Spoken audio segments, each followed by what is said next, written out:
Hi everyone, welcome to 5 Quote Shakespeare, Hamlet, Theme, and Conflict Analysis. In this series, we'll look at a total of 14 different themes, and today we'll look at remembrance, self versus the past. What I do in each video is first identify the important aspects of the theme and apply it to the play. That's our claim. And then we dig into the text and pull out several quotes that make the connection. If you find these videos useful, please like and subscribe. And if you make a donation, you'll get a complete set of the PDFs I use in this series. See the description for details.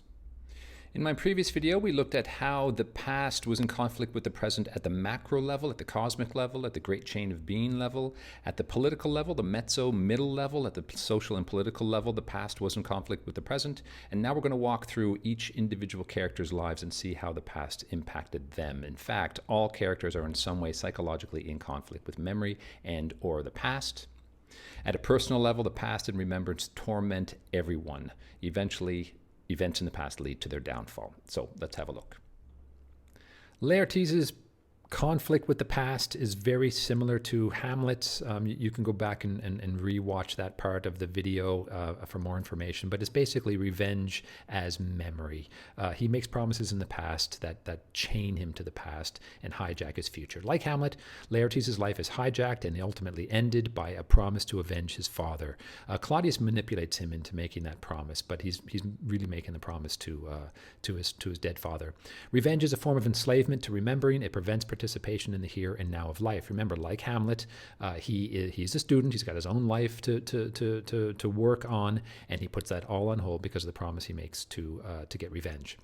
His misgivings at the end, when he's about to kill Hamlet, his misgivings suggest that internal conflict, and again, it reinforces the tension between past promises and our present lives, and the needs of our present lives. So Claudius, when he's trying to manipulate Laertes to get Laertes to be the tool by which Claudius can rid himself of Hamlet, do you see? He knows that Laertes is in an emotional state, and in that condition, people can be easily manipulated. And Claudius, the savvy Machiavellian, he knows that. And so he says, what would you undertake to show yourself in action, your father's son, more than in mere words? You're not just going to talk about revenge, are you? You're going to actually do it, right, man? And Laertes, very decisively, he says, I would cut the man's throat into church. Do you see? That's the promise. It becomes a kind of unbreakable vow. The past is now present. As soon as you make that unbreakable vow, the past is no longer the past. It's actually in the present. And as we saw here, when he doesn't really want to kill Hamlet, he can't not kill Hamlet. He can't do what he wants to do in the present because it's not the present anymore, it's the past. You see what I'm trying to get at? Hamlet has a similar problem.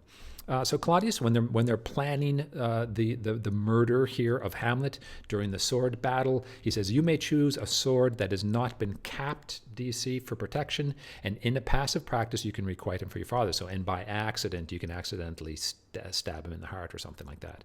And Laertes says, again, very decisively, here's the unbreakable vow, I will do it, comma. And for that purpose, I'll actually put some poison on my sword as well. So he's made that promise very, very decisively. He's going to get revenge, and now he's stuck with it.